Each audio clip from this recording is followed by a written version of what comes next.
What's going on YouTube? Today's video, what amps I bring to gigs. This is for local gigs, not for fly out gigs, obviously.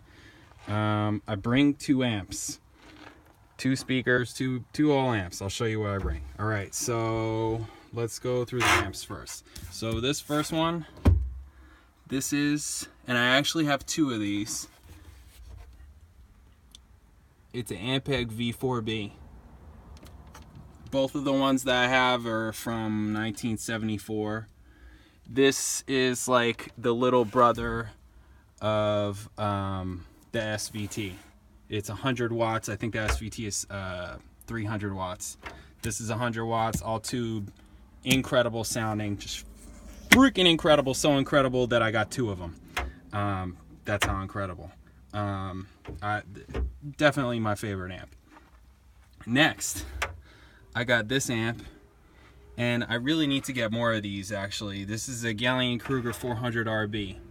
This is it's a solid state amp. It sounds awesome, and it's light. It's significantly lighter. This amp is probably like 70-80 pounds. It's just the Ampeg is like 70-80 pounds. Crazy. Heaviest piece of gear that I have, for sure. This Gallien Krueger, when I don't feel like hauling this thing, or you know, it just depends, I'll bring this, and it sounds awesome. I love it. Definitely great amp. All right, speakers. So I have 2 Schroeder cabs that I bring with me. This one is a 115 with a tweeter, and this one is a 212 with a tweeter. I actually don't use the tweeters ever. I have them turned off. I don't know why, I just don't like it. I have never liked how tweeters sound in any cab. That's not my, it's not my thing. Like I said in a previous video, you know, I like a dark tone. So that tweeter, it's not my style. Okay, next, pedal board. I'm not going to show you what's in the pedal board. That's for another video. Behind the pedal board, I have a mic stand for singing background. This right here, this is probably, besides the bass and my hands, this is probably the most important piece of gear. And to me, the #1 reason why I get complimented so much on my sound, and that's Empirical Distressor. Every single sound guy, new sound guy that I play for, any of that, they're always like, wow, I've never seen somebody bring a distressor to the gig, or like, man, your tone just sounds like so great, blah blah blah blah blah blah blah.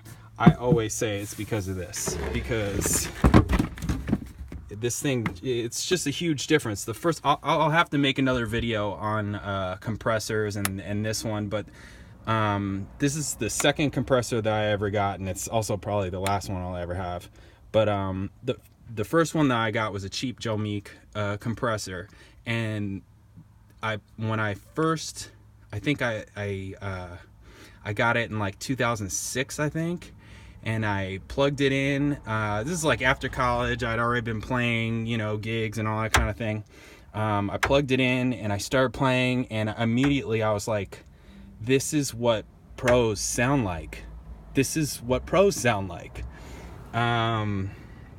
That's just how I felt. Anyway, so I've played with a compressor ever since. This is, to me, the absolute best. And if you're a bass player, I mean, I shouldn't be telling you that. Nobody else get a distressor except for me, okay? Yeah, that's how much I love it. And then I also bring this guy for carting this stuff around, and that's what I bring. And the reason why I bring 2 amps is because I've done enough gigs to blow both speakers and smoke heads. Yeah, just all of it, just blown heads really bad. So I bring 2 now. I bring a backup just in case. You just never know. It's terrible to have something stop working on a gig, and then what do you do? If you don't have a backup, what do you do? Well, I could just go to my car and get my backup. So I always have a backup. And that right there is why I bring amp wise and gear wise, aside from my bass, to gigs. Like and subscribe. Hit me up in the comments. I will see you in another video.